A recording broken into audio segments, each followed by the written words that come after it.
Good morning, students. Subject Grammar, Class 4th, Chapter 10, The Future Tense Time. Yes, students, already we have learned many more topics about the tenses.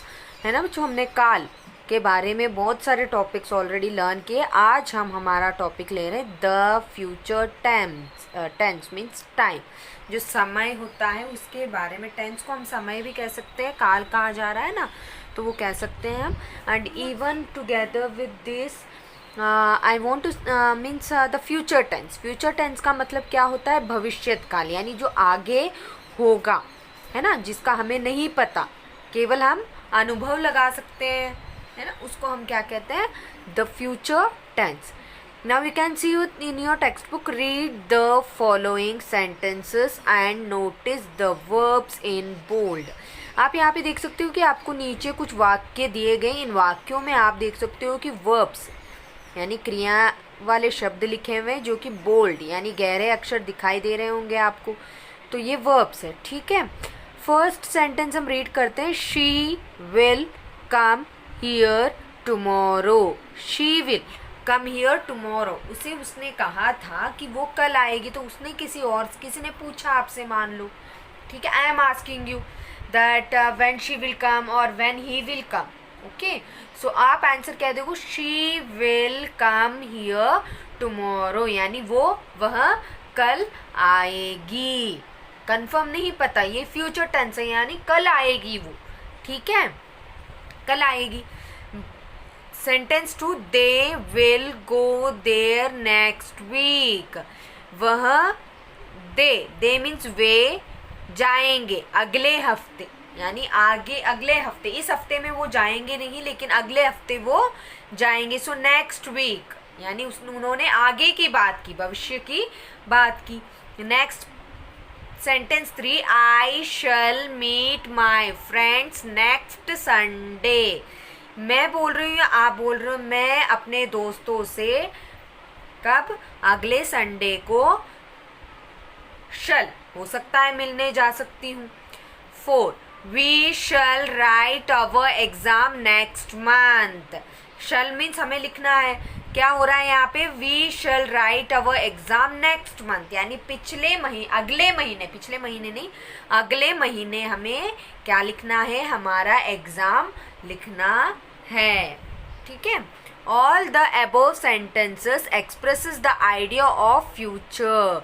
यहाँ जो ऊपर के जो वाक्य दिए गए, ये क्या बता रहे हैं हमें? Express the idea of future, यानी जो भविष्य में होगा उसके बारे में एक आइडिया यानी एक अनुभव बताया जा रहा है. The idea of future can be expressed using will और शैल. फ्यूचर यानी भविष्य के बारे काल के जो वाक्य होते हैं, इनको हम बताने के लिए विल और शैल का उपयोग ही करते हैं. जब हम present tense form of the verb, यानी जो वर्ब आपको दिए जाते हैं, क्रिया जो होते हैं, उनके साथ हमें विल और शैल का उपयोग करना पड़ता है, ठीक है. जैसे कि मीट, कम, गो, मीट, राइट, ये क्या है? ये भी वर्ब्स ही है, और साथ ही में ये भी वर्ब्स है. लेकिन ये वर्ब जो ये फ्यूचर टेंस के साथ, वाक्यों के साथ ही लिखे जाते हैं, यानी जो भविष्य काल में हमें बदलने के लिए कही जाए या लिखने के लिए दिया जाए, तब हम क्या कर सकते हैं? वहाँ पे विल और शैल का यूज कर सकते हैं. Okay, now the following table shows you how verbs are used to express future in the simple future tense time. अब आपको यहाँ पर क्या है? टेबल आप यहाँ पे, you can see the table here. In this table what they are, this table will show us how to form the simple future tense, यानी फ्यूचर भविष्य काल जो होता है उसे हम कैसे बना सकते हैं, verbs. Okay, how to express. Now first column is the subject, कर्ता.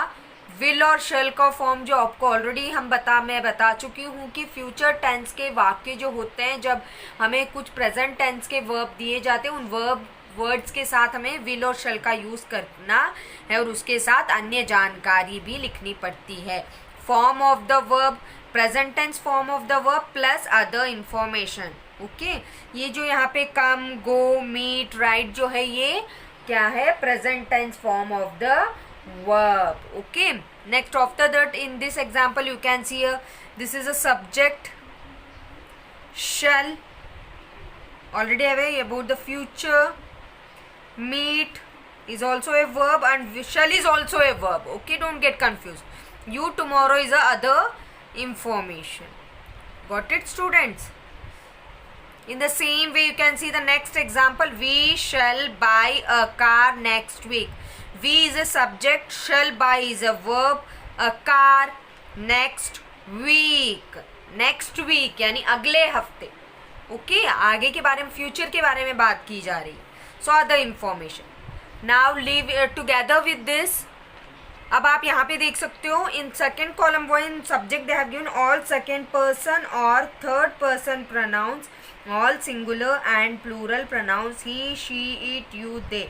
आपको तो मैंने एक्सप्लेन ऑलरेडी कर चुकी हूँ बेटा, जैसे first person, second person and third person. यहाँ पे आप देख सकते हो ऑल सेकेंड पर्सन, ओके, और थर्ड पर्सन प्रोनाउंस. प्रोनाउंस आपको मैं बता चुकी हूँ, ही शी इट यू दे, वो चाहे सिंगुलर हो या प्लूरल हो. उसके साथ साथ हम कोई नाउन भी हो सकता है. Then leaving this together that will. Okay, I और वी के साथ हम शल का यूज़ करते हैं. आई और वी के साथ हमें शल का यूज़ करना है. और all second person, third person pronoun and singular and plural noun, संज्ञाओं के साथ, सेकेंड पर्सन के साथ और थर्ड पर्सन प्रोनाउंस के साथ हमें विल का ही यूज़ करना है. Present tense form of the verb plus other information. अब आप यहाँ पे देख सकते हो Rakesh noun, will go is a verb. Will मैंने आपको अभी बताया था, विल और शल का use. Go is a present tense form of the verb. To the temple next Sunday is other information. Okay, in the same way, you is a subject, will pass is a form of the verb, the exam is other information. In the same way, they is a subject, will consult is other means a present tense form of the verb, and together that we have to write will or shall form. So I said you they singular and third person pronouns के साथ हमें will का use करना है. And the doctor today is a other information. Okay, will is generally used after second and third person pronouns. Shall is generally used after first person pronouns. ये students, will is generally used after second and third person pronouns. ठीक है बच्चों, सर्वनाम जो होते हैं जैसे third person, he, she, she, you, we, दे जो होते हैं, इन्हीं के साथ हम विल का यूज़ करेंगे, वी के साथ नहीं होगा. Then shall is generally use for first person pronoun, जैसे कि I, we, okay, us, my, mine, ये जो होते हैं ये फर्स्ट पर्सन प्रोनाउन होते हैं. तो इनके साथ हमें अक्सर शल का ही यूज़ करना चाहिए फ्यूचर टेंस में. Okay, don't get confuse. In return also I will show you this.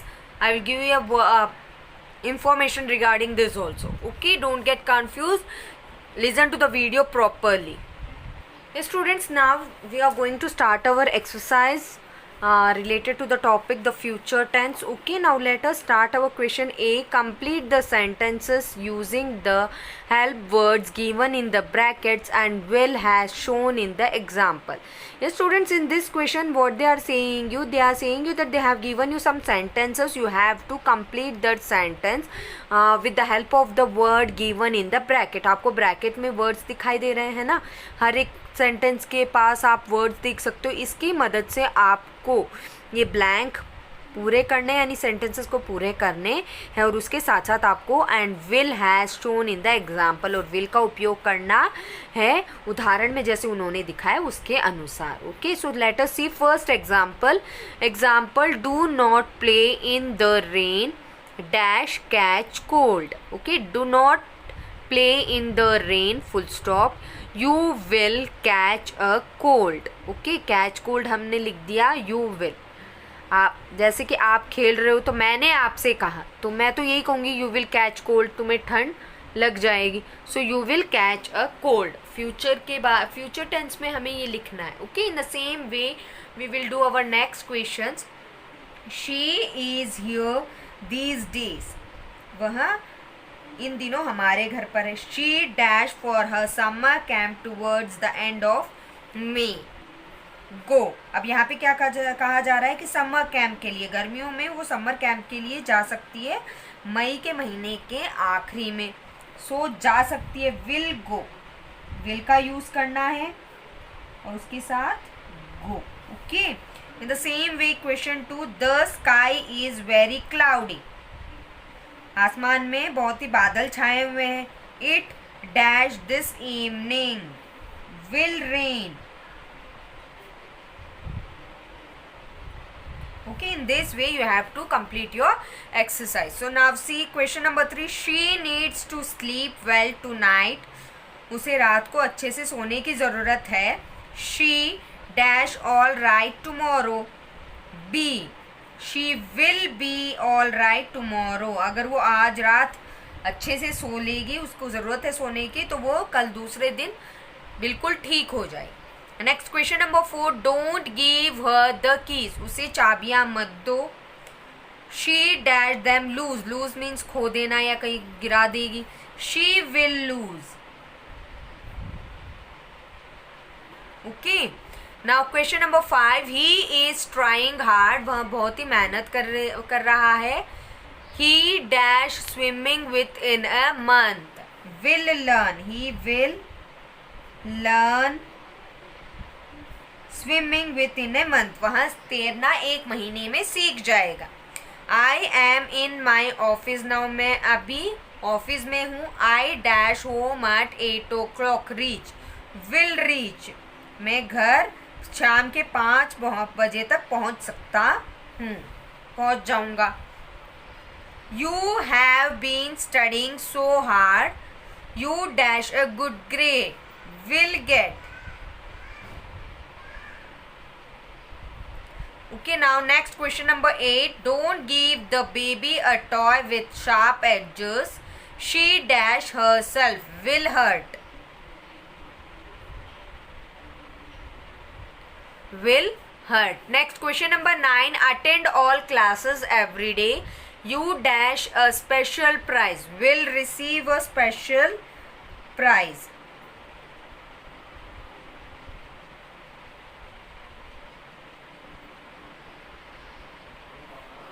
Next question number 10. You got up at 8 a.m. today. You dashed your office very late. Reach. Will reach.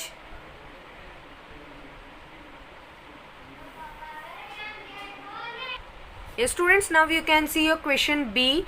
Here are two friends planning their summer vacation. यहाँ पे दो मित्र है जो अपनी गर्मियों की छुट्टियों के बारे में बात कर रहे हैं, सोच रहे हैं. Complete their conversation with will form of the verbs given in brackets. अब आपको क्या करना है, इन दोनों के बीच में जो कन्वर्जेशन यानी वार्तालाप बातचीत हो रही है उसको पूर्ण करना है. विल जो वर्ब आपको ब्रैकेट में दिया गया है उसके साथ आपको विल का उपयोग करते हुए इन वाक्यों को पूर्ण करना है. So Kartik, where shall we go this summer. Kartik पूछ रहा है किसे, दो व्यक्ति है यहाँ पे. कौन कौन है, दो दोस्त है, दो मित्र है, कार्तिक एंड नीरव. तो कार्तिक नीरव से पूछ रहा है where shall we go this summer. इन गर्मियों के मौसम में, गर्मियों की छुट्टियों में हमें कहाँ जाना चाहिए. Nirav, let's go to Goa. हमें गोवा जाना चाहिए. Kartik, oh no Goa dash be very hot and humid in summer. अब हमें क्या करना है, दिए हुए वर्ब के साथ हमें विल फॉर्म भी यूज करना है. Will be very hot and humid in summer. ठीक है, in this way.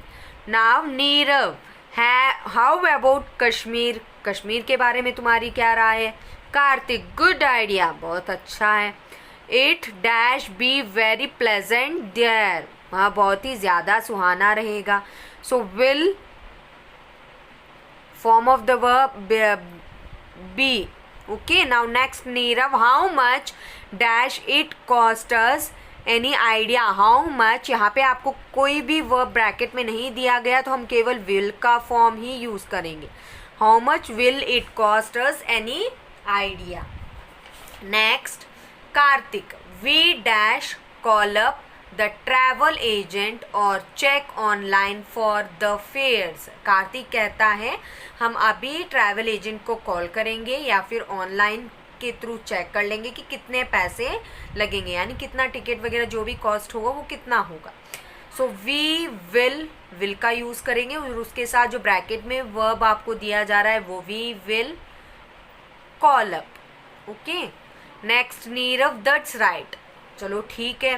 We dash book our tickets and hotel accommodation with their help. हम इसी की मदद से ही हमारे लिए टिकट्स और होटल पर रहने की जगह की बारे में भी कर लेंगे उन्हीं की मदद से. तो हमें क्या करना है, विल फॉर्म यूज करना है और उसी के साथ साथ जो आपको दिया गया वर्ब है वो will book. Okay students, in this way you have to complete your work question A and question B in your notebook, and together with this I will give you some other thing all to write in your notebook. Okay, have a nice day and enjoy your studies.